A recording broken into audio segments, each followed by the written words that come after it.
Welcome to the next episode of the Inside and Beyond podcast, and I'm your host, Natalia Fomichenko. Today with me is an amazing guest who I'm super excited to have here, Tom Campbell. Tom is a nuclear physicist with several decades of experience developing missile systems with the US Department of Defense and NASA. Tom is also a researcher of altered states of consciousness, whose journey began in the early 1970s when he worked closely with Bob Monroe, a famous consciousness explorer who has popularized the term out-of-body experience. Tom has been able to consolidate this research to explain the reality construct in his book trilogy, My Big Toe, where toe stands for theory of everything. This theory unifies science and philosophy, physics and metaphysics, mind and matter, purpose and meaning, the normal and the paranormal. Tom, welcome to the show. I can't tell you how excited I am to have you here. Well, thank you, Natalie. It's my pleasure being here. Hopefully we'll have some conversation that will be interesting to your listeners. Of course. And the reason why I'm particularly been looking forward to this conversation is because I'd like to really understand what our reality or life is all about. And this podcast has been a tool for me to inspire personal growth and inform a quest for life's meaning, my own and of those who listen to the podcast. And in doing so, I wanted to connect different ways of thinking, East and West, science and spirituality, as I kind of intuitively felt that there is a connection, that these are oftentimes the two sides of the same coin. And there is a great desire in me to dissect mystical and real and understand where this line is. And oftentimes what I used to think as mystical, it becomes real, like it was with the discoveries in quantum physics, for instance. They were counterintuitive to the frame of thinking at the time, but now it's science. Now, I assume that right now we still haven't discovered everything, and there's still a great deal of things to be discovered, which means that what seems mystical today may actually be real. And I've been reading your Big Toe trilogy, and it has absolutely blown my mind by the leap it takes to connect normal and paranormal, but also by the leap it takes to explain individual and personal growth. I know it's an extremely chunky topic, but would you be able to explain key concepts of your theory for those who aren't familiar with it at all? And then we can dig deeper into some of this. Okay. Well, you gave me such a nice introduction that you've already told them some of what I would say in an introduction. So I will try to keep it short. It's essentially this way. I have come up with a theory of everything, and I call it a big toe. Actually, the name of the book is My Big Toe. And the reason it's a big toe is because Einstein started the acronym TOE, theory of everything, trying to combine quantum physics and relativity, because those two kind of have a philosophical difference with each other. You know, each one has what they call a fact that is completely contrary to the other. So we know that neither quantum physics nor relativity are fundamental. In other words, they don't describe everything. They both are going to have to be subsets of something bigger. And scientists have been looking for that something bigger now for about 100 years. It was the early, it was about 1922 when the double slit experiment and the kind of the birth of quantum physics took place. And as you mentioned, that's something that that experiment produced a result that was contrary to materialism. Things didn't happen the way a material world, should work. So the physicists then were very energized about, wow, we've got a whole new, way of looking at reality. And they were so excited about how it was going to be really different from here on. But physicists could not figure out a good explanation of why it worked that way. So they counterintuitive to the normal mechanical and relativity physics, right? Yes, it is. So they couldn't find an explanation. They couldn't find a theory. They couldn't find a description that explained why it was like that. And that's still true 100 years later. And what they're looking for, and if you talk to some older physicists, the guys in their 60s who have been around a long time, they will tell you that when we figure this out, it's going to be something so different, so outlandish, and it's probably going to come from a graduate student or somebody who hasn't been, indoctrinated yet to the beliefs we physicists have, and it will be, oh, gee, what, a totally different viewpoint of the nature of reality. And from that reason, if this new perception, or I should say this new perspective, and that's all it is, just a different perspective about how things work. If this new perspective wasn't really far out, it couldn't possibly be true. That's because true. Scientists have been working on this now for 100 years and come up empty-handed to try to find something that fits their beliefs. And they can't. So it's got to be something totally outside their beliefs. And that's something that you've developed. Exactly that. That is what I've developed. So it's a big toe because it not only describes the nature of reality, but it completely describes the objective world, which is what quantum mechanics and relativity do. It's a better science. It's a more general science, a more general physics. We can put it that way. It explains how those two scientists, or how those two pieces of science, quantum physics and relativity, what's that overlying thing above them, that integrates them both into something that describes our objective world. But it also completely describes the subjective world with a science, a logical approach to the subjective world. So that makes it a big toe, not just a little toe like Einstein was looking for. And I call it my big toe, not because I'm so proud of it, because I want to emphasize to people that if it's not your personal truth, then it's, I said that wrong. If it's not your personal experience, it can't possibly be your personal truth. And my big toe is just a way to start on building your own big toe. And each person has to come to an understanding of the nature of reality from their own experience. Because if it's because you read it in a book or you heard about it, well, you can believe that or disbelieve it, but either one doesn't help your basic understanding. What we really truly understand has to come through our experience. Otherwise, it's a belief, because disbelieving is just also a belief. Believing is a belief, and belief is not fundamentally yours. It's somebody else's. So it's my big toe in that I encourage everybody to go have the experiences of this larger reality of consciousness and to find out what the nature of reality is on their own. Okay. So that's the idea. So I was going to tell you now, what is the big idea? Yeah, okay, exactly. Exactly. Before we go to the experience, which we will talk about. Yeah, what is the big idea here? Well, the big idea is that consciousness is fundamental. Okay, now scientists mostly believe that the physical world is fundamental. That's called materialism. Materialism is also has to be deterministic. If you're a materialist, you have to also be a determinist. So this is just the opposite of that. This is saying that consciousness is fundamental and the physical world can be derived from consciousness.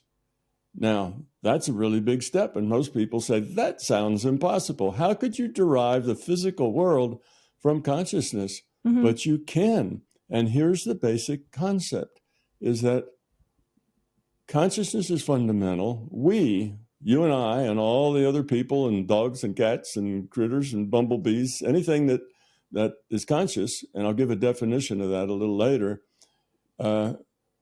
is a piece of this larger consciousness system, just a subset. Now, if you're in computer science, that would be a virtual machine running within a mainframe or a subset of a larger system. The second idea is that consciousness is an information system.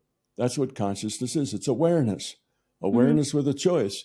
And awareness is awareness of what? Well, information describes what awareness is aware of. So consciousness is an information system. Now, that means we are not human beings. Primarily, we're consciousness. So what's this human being? What's this physical reality we're in? Well, that's a virtual reality, a computed reality. Wow. That is the basic idea. So our physical reality is computed on a computer, which is a subset of this consciousness system, because consciousness is an information system. And we are pieces of consciousness playing a human avatar. What does that mean? That means we as consciousness make all the choices for that avatar. The avatar does nothing, thinks nothing, does nothing unless we make those choices. And we've been logged into that avatar since that avatar was birthed, before that avatar was birthed, actually. And it's a piece of, well, this is a little harder to explain, but it's a piece of consciousness that is really, the choice maker for that avatar.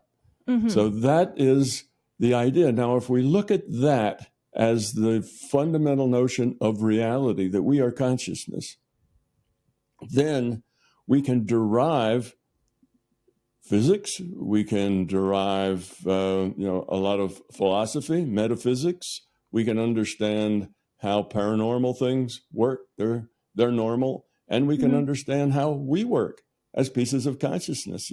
What's our purpose? What's our point? Why would the conscious system build a simulation? What would be the point of that?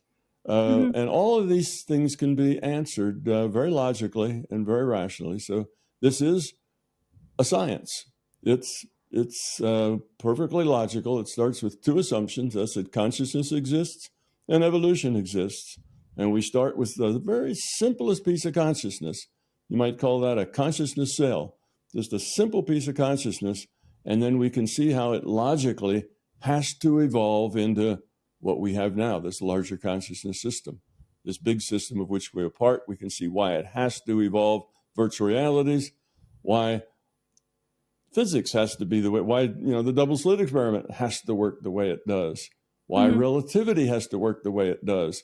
So both of those basic sciences can be derived from first principles once you understand the nature of reality.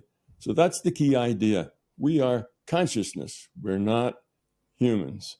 We're playing a human character, and we can play other characters.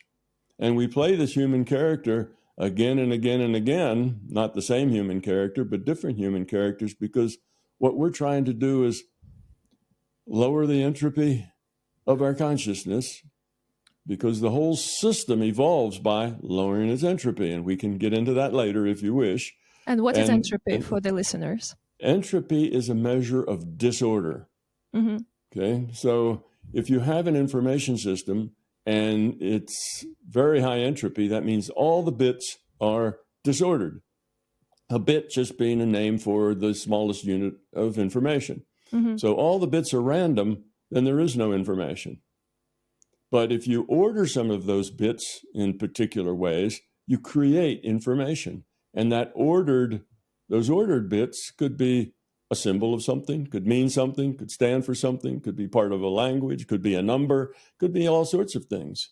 And then you can work with those ordered bits. So the more that the system orders its bits, the lower its entropy is, the less it's just random. So consciousness evolves by creating more information. And that information has to be significant, has to have meaning, has to have purpose to it. So we are pieces of that consciousness. So we are trying to lower the entropy of our piece of consciousness. That fits to the whole. Yeah, because we're a piece of the whole. So as we lower our entropy, the whole system's entropy lowers because we're a piece of the whole. And it's a little longer logical argument, but it turns out that in a social system, lowering entropy among pieces of consciousness amounts to being caring, being kind, being helpful, sharing, being compassionate, being sensitive. That's the low entropy interaction between pieces of consciousness. And I can show this, logically. You can show it mathematically, but that is so that boils down to, what is our purpose here? Our purpose Mm. here is to grow up, to become love, to become caring, to get rid of our self-centeredness, to make life about other, not just about self. Mhm. And that's the overall bigger purpose of why we're here. And why are we in this virtual reality? Because that gives us a context in which we have a lot of very meaningful choices. Mhm. Choices, ethical choices, moral choices, choices in how we interact with each other and with everything else that's here. So in this virtual reality, you have these meaningful, significant choices because the reality has a rule set that defines how everything interacts with everything else. Mhm. So choices are fundamental. Whereas, let's say we were consciousness just communicating with each other in a great big chat room, well, there wouldn't be so many meaningful choices there. Mhm. You could tell the truth or not tell the truth. You could kind of do whatever you wanted, and the ability to grow up would be very limited because your experience would be so limited. So the system said, well, we need a more a tighter context on interactions that Mhm. creates more interesting, more meaningful, more consequential interactions.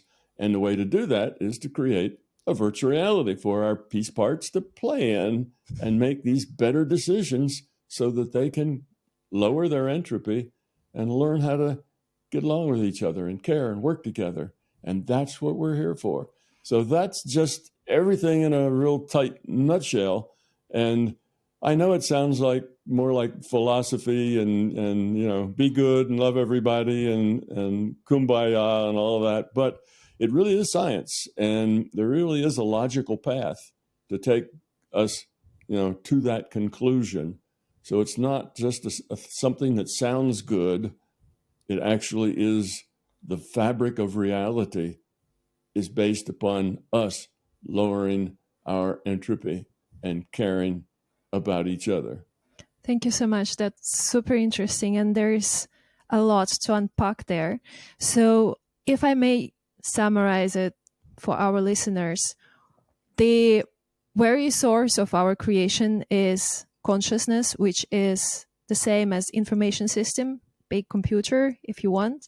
And pieces of consciousness are what we are. And the bodies that we have are just avatars that we use specifically for this lifetime in order to live it. And during it, we can increase the order or lower the entropy of our consciousness. And the way we do it is basically by making the right choices. And right choices obviously boil down to key values and love that people share with each other. Now, there are a few questions that arise from there.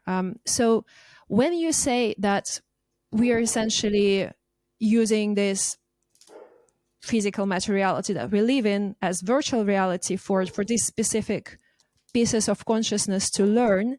Now, the first question that arises is how what we think is real, what seems so real and has so many rules, it can be virtual in a way. So it's really hard to grasp. And then a second part that you mentioned was that essentially, in order to lower the entropy, we need to somewhat fight our ego.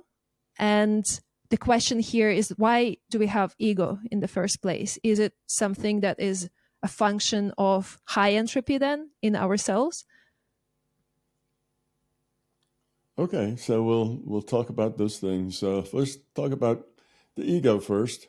Mm-hmm. And to do that, we have to understand the nature of consciousness a little bit. So let me say that consciousness is simply awareness with a choice. It's just awareness that has a choice.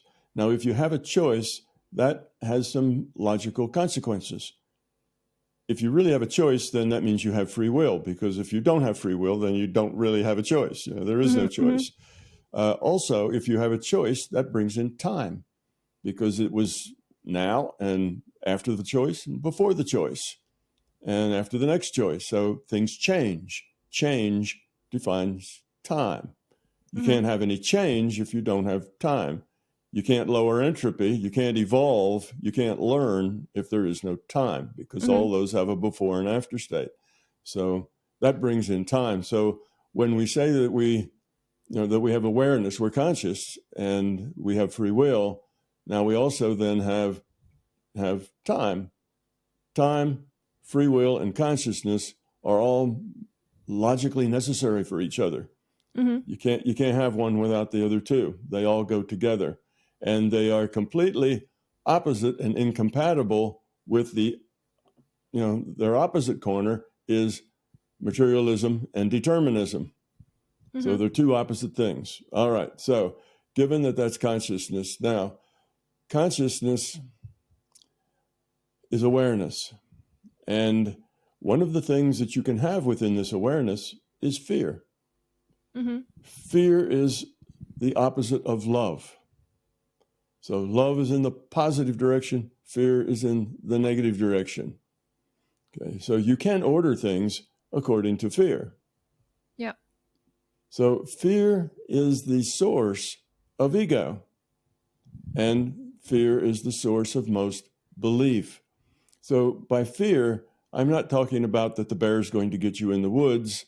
I'm talking about fear as a being, fear of not being good enough, fear of being inadequate, fear of not being lovable, fear of people won't like you, fear of not being appreciated, and they go on and on and on. Yeah. These are fears.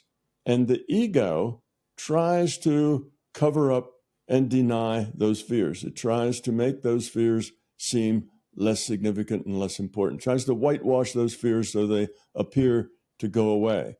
So if, let's say, you have a fear of being inadequate, then you may have an ego that says, "Oh, I'm adequate.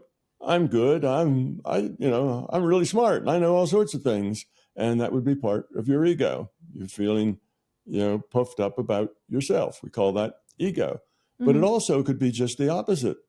If you fear that you're not good enough, instead of being arrogant, you might be the shrinking violet that shrinks back into the corner and is afraid to say anything to anybody, because if you said something, it wouldn't be much, and people might laugh at you, or it just wouldn't be very adequate, whatever it is you say.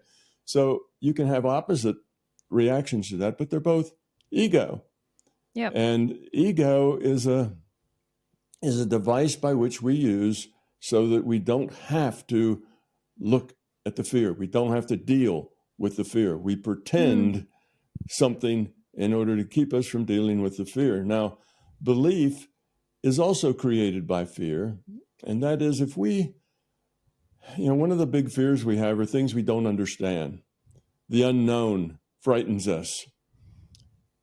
And we often then will come into beliefs. We'll make up a belief to make us think that we know something and feel better then. Oh, well, that's not an unknown. I know how that works. It's like this.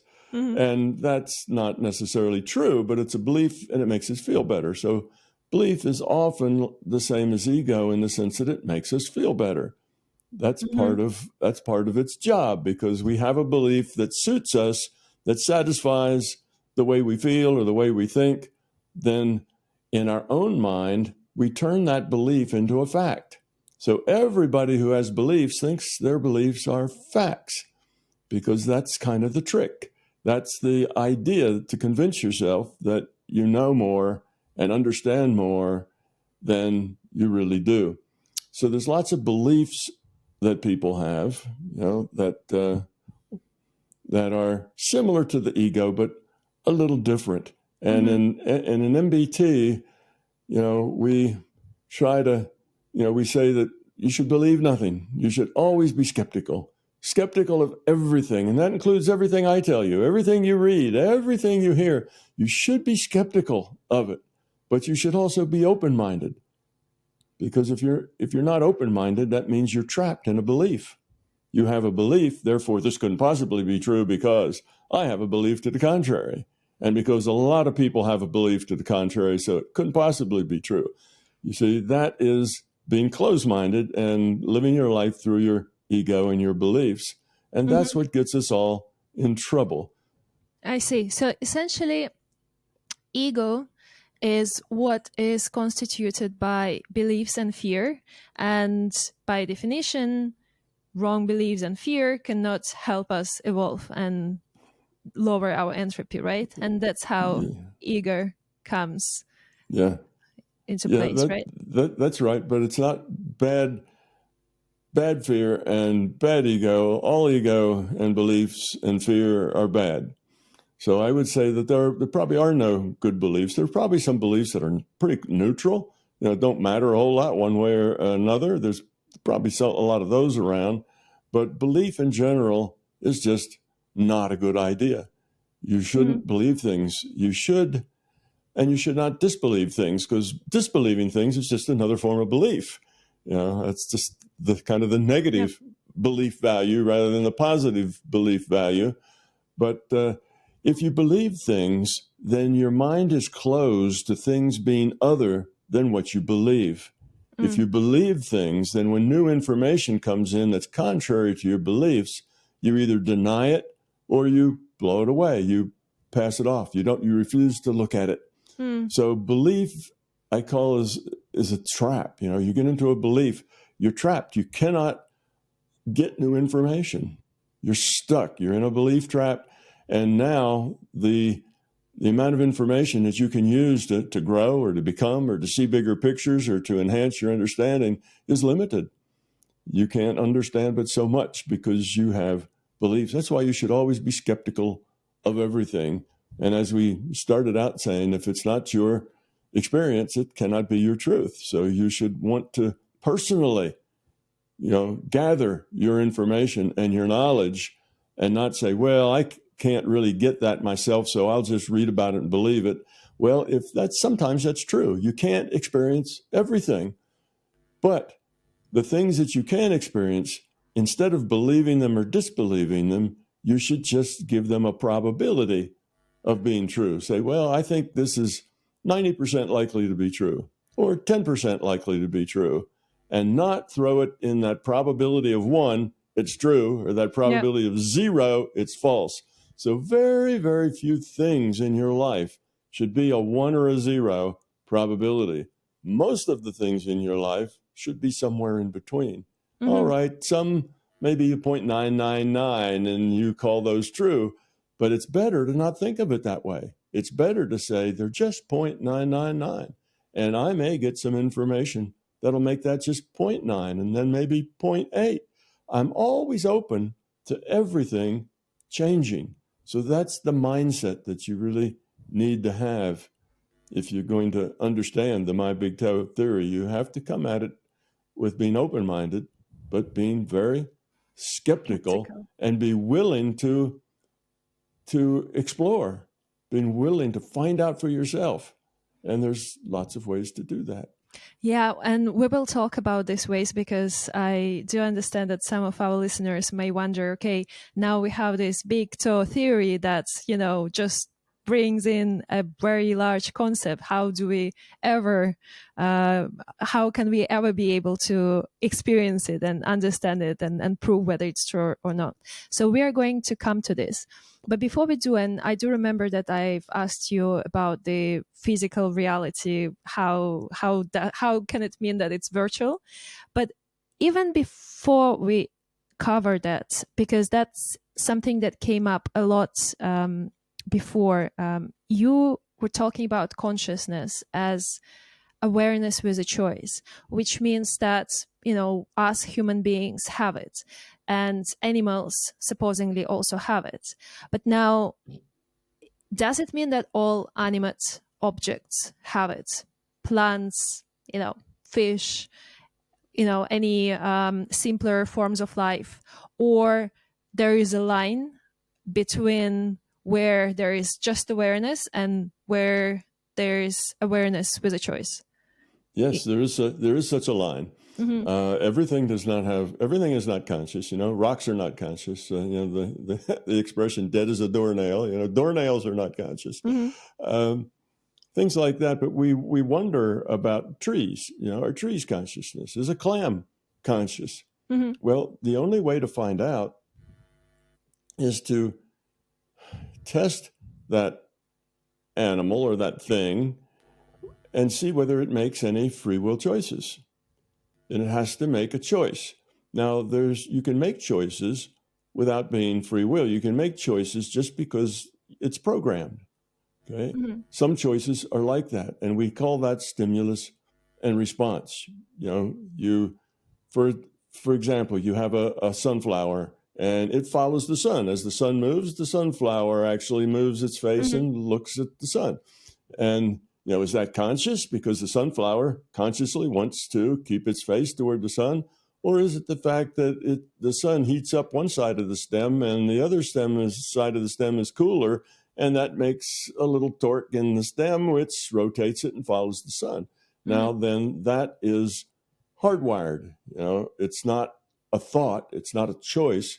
It just happens because the machine is wired that way. A program, your computer sitting on your desk right now is not Mm-hmm. conscious, although it can do a lot of amazing things, and it can find your misspelled words, and it does a lot of things that make it seem very intelligent, but it's just programmed. It follows directions. And if you give it the exact same input in the exact same situation, you'll get the exact same answer every time because it's algorithmic. It's another way of saying hardwired. It's algorithmic. So things that are algorithmic are not conscious. They're just a machine that does what they do. Whether it's a biological machine or a mechanical Mm-hmm. machine doesn't make any difference. But But then the question comes to mind. Do we not have this element of being pre-programmed? Do not our, cultural or family or mhm, early childhood beliefs come to place? And also, a separate note that I think I've read somewhere that there were studies on how people react to certain things, and essentially there were images of unsafe situations presented to them at high speed, mhm, and they amygdala, which is the area of the brain that reacts to danger, reacted mhm, before people consciously knew what was presented. So people mhm, were not aware what mhm. was presented, but still they were making choices inside. But does it mean that they have been making choices, or it's just they are pre-programmed to make them? Okay. Those are two good questions. First of all, to have free will does not mean that you don't have any controls on you. Free will does not mean I can do anything I want anytime I want. And obviously, there is no free will because otherwise I'd be rich and famous and good looking too, because I choose all those things. Well, it doesn't mean that you have a genie with, infinite wishes. That's not free will. Free Unfortunately. will, free will is defined as you have a thing I call the decision space. That's all the decisions that you might make. And your decision space is only as large as about the decisions you're aware of. Let's say you have a problem and you have an awareness that there are 10 paths that you could take toward solving this problem. Now, there may really be 50 different ways to solve that problem, but you're only aware of 10 of them. Mm-hmm. Okay, now those 10 possibilities that you could choose, that constitutes your decision space because you could choose any one of those 10 that you wish to. So your decision space is 10 in that case. Now, anything that has a finite decision space, in other words, if it can make even a choice, then it has consciousness. But if it's only, and I mean a choice between things, so that's Mm-hmm. an A or a B, then you're conscious if you can pick between two things. So Mm-hmm. that's a choice. Then you are conscious, but you may be an extremely dim consciousness. All consciousness isn't human. There's lots of levels of consciousness, lots of levels of capability and capacity. So, a dog is conscious. It can Mm-hmm. make choices, but its decision space is very small compared to a human. A human has a whole lot more choices in their decision space. Now you take a dolphin, it has a brain that's bigger than ours. It has frontal lobes where all that complex thinking is bigger than ours. But the number of choices that it can make are limited, more limited than ours because of the environment it lives in and the kind of animal it is. It doesn't happen to have these opposable thumbs that can reach out there and build all the things that we can build. Well, an ability to choose to build or not to build, those are more choices. So that's decision space. A finite decision space is a requirement for consciousness. So let's look at a clam. Okay, and we see a clam and it sticks its foot out, and that's how it pushes itself around as it sticks that foot out. Now, if you touch that clam's foot, if you reach in and just touch that foot, that clam will jerk that foot into the shell. And why does it do that? Does it do that because it's conscious and says, oh, something just bothered my foot, I better pull it in for safety? Or is that just hardwired? When you touch a clam's foot, the foot always comes in. Or is it a choice? Now, biologists would have to take a clam and do some research with it to decide whether that was hardwired or whether that clam could make a choice to leave that foot out there if it wanted to. Could you train a clam such that you could touch its foot? But now even hardwired things can learn, like your computer can learn to help you spell words better. You know, it can learn what books you prefer and then send you, things about those books. So the clam may just have an adaptable hardwiring system that could change based on change in its environment. So it's hard to tell at a certain level. But yes, somewhere there is this line between what might be just aware but not conscious. Trees are on that line somewhere. We know that trees might be aware. We don't know for sure, but they do a lot of fancy work under the ground with between their roots, how they communicate with each other. Now, is all that algorithmic and hardwired, or is some of that intentional? We don't know for sure. Some people think it's intentional. Some people aren't so sure. So we'll work on that because it's possible to have awareness, just have an awareness, but no choices. So is a tree like that? Does it have some fundamental awareness, but it really doesn't have any choices? That's a possibility. But we would say it is not conscious unless it has at least some choices. So if it decides that it can send nutrients over to the other little seedling that's having a problem, if it decides to do that with an intention, it's conscious. If it just does that because it's hardwired, it is not conscious. I see. But then if we look into the evolution line, at some point there were no life forms that had awareness with the choice, right? So it started appearing whenever the animal kingdom started developing, right? So how did it just appear out of nothing? And if we come back to this physical reality simulation, initially it was simulated without awareness with the choice, and then at some point of evolution, the awareness with the choice or consciousness has been deployed to the life forms somehow. Okay, well, let's talk about that a little bit. I'd like to go back to the other thing you mentioned about the person who knew that some kind of terrible picture was going to come up before the picture actually came up because they physiologically started to react to that terrible picture before the computer even picked that picture to come up. So it's not only before the picture was shown, but before the computer actually made the selection of what picture to show. Oh, really? Yes.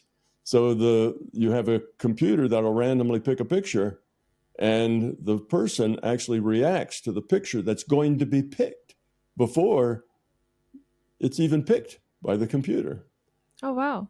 Yeah. So that's, you mentioned that, and I don't want to just leave that alone because somebody will say, oh, well, he skipped over that question and didn't answer it. But there are answers to that, but I know there's so many places that we can go. It's kind of hard No. Let's cover do this. Let's cover this before we jump to the next thing. Yes. So we can react to the stimulus before we are aware. It has nothing to do with the consciousness in this stage. In this case, it's not our consciousness that is doing that, but it is it's the larger conscious system that's running this virtual reality. Okay, Mm. so think of it this way, is we have a piece of this larger conscious system configures itself as a computer, and that computer is going to compute our virtual reality. Now, we are pieces of consciousness. We get a data stream. We get that data and we look at it and we interpret it as our reality. This is just the way all of us would be if we were playing a computer game, right? You're sitting in your chair, you've got your mouse, you're looking at your computer. The server sends you data, and you look at that data. You get that data as what, a couple of million pixels of light on a screen, and you interpret those couple of million pixels as rivers and rocks and people and things and that sort of thing. So you get data as consciousness, you interpret it as this reality and interact. And the data you get describes not only your environment, but the other people in your environment and how you interact. It's a multiplayer game. Okay. Now, consciousness operates very, very quickly. It works at a much faster speed. The speed of thought is a lot faster than the speed here in the physical world. We can think things much quicker than we can do things because our bodies are slow. They're electromechanical, devices that use levers and tendons and muscles and things to move stuff around. It's a really slow system.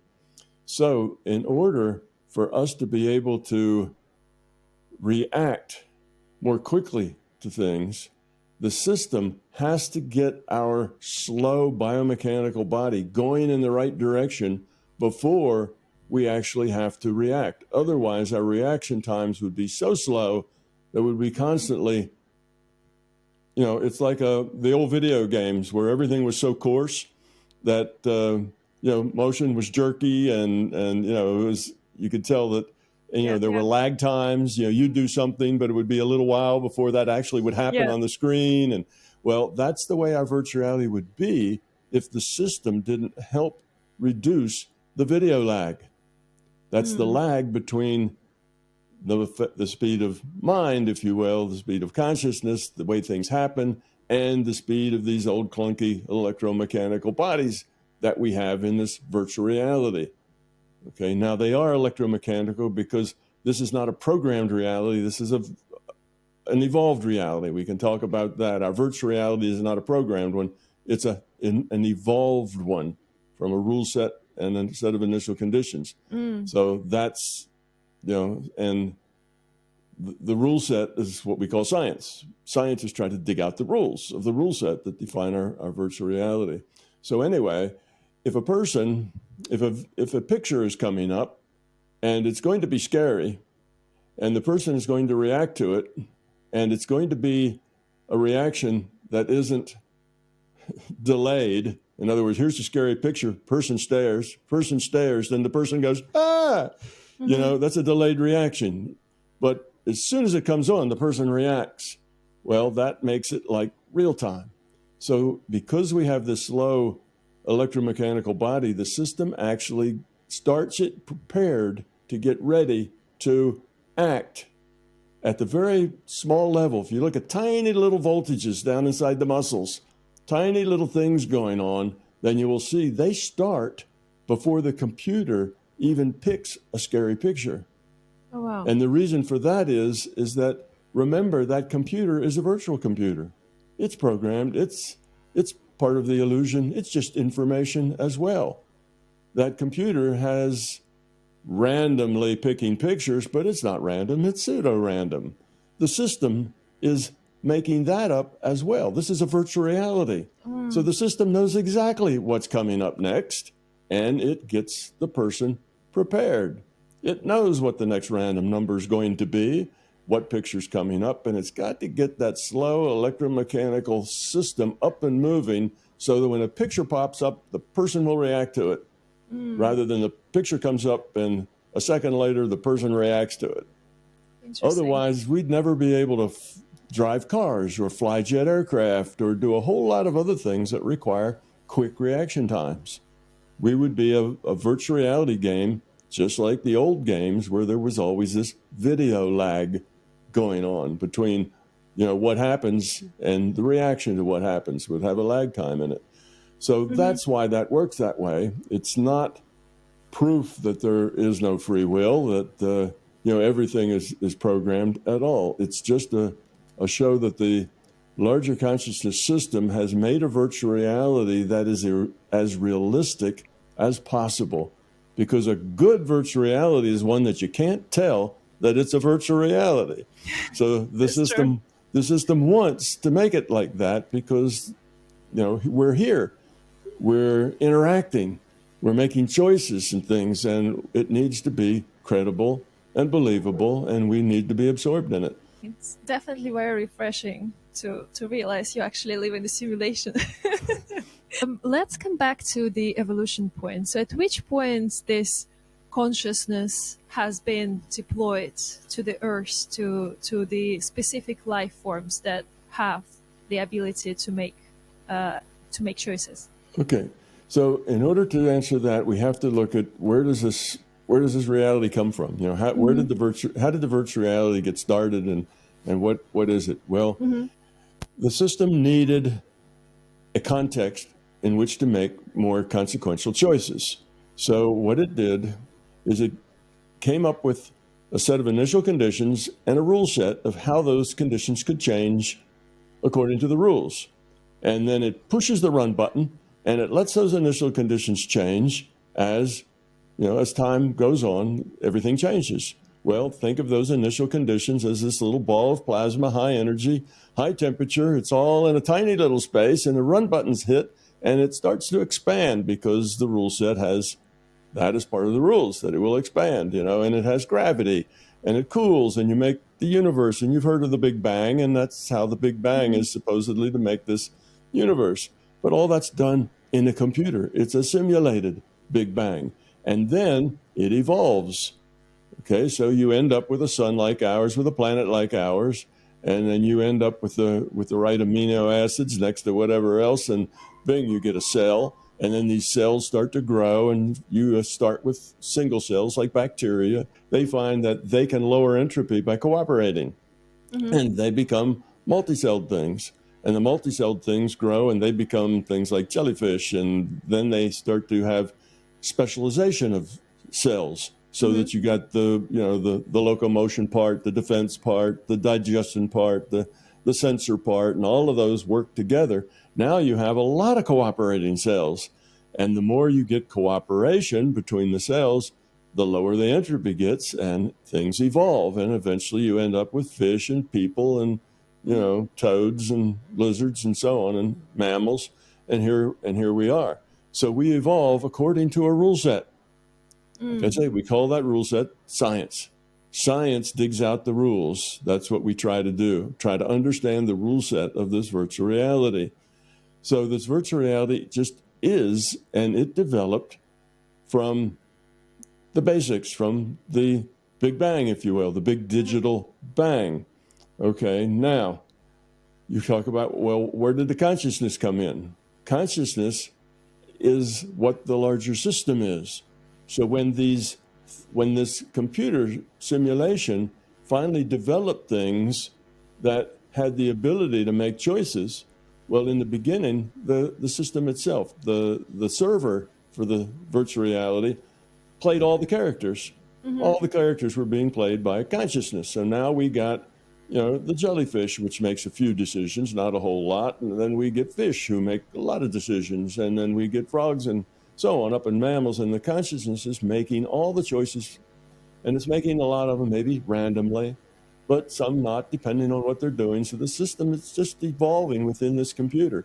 Eventually it gets to the point that there are things making choices that would be valuable for a consciousness to make. In other words, they're choices of consequence, choices that make a difference.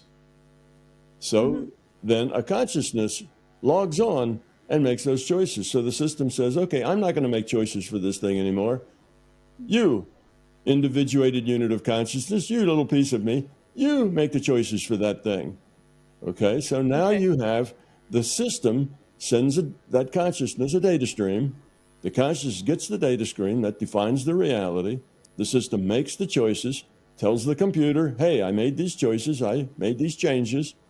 The system incorporates those changes, computes the effect of those changes, what that means to the other things, and sends back to the player what Player what the one. changes are. Yeah, player one, right? It sends back to the player what's going on now. So then that player starts making it. So as the things got to a point that they could make choices and had decision space, then the system could start putting pieces of consciousness to make the choices within that decision space. Mm-hmm. So that's how our consciousness developed here, Yeah. is that as we evolved to the point where decision spaces were finite, then consciousness was logged into those things to make those choices. That makes sense. That You makes see? sense. Thank you. Wow. This is a lot to take, but Oh, it we've just barely scratched the I surface. know, I know.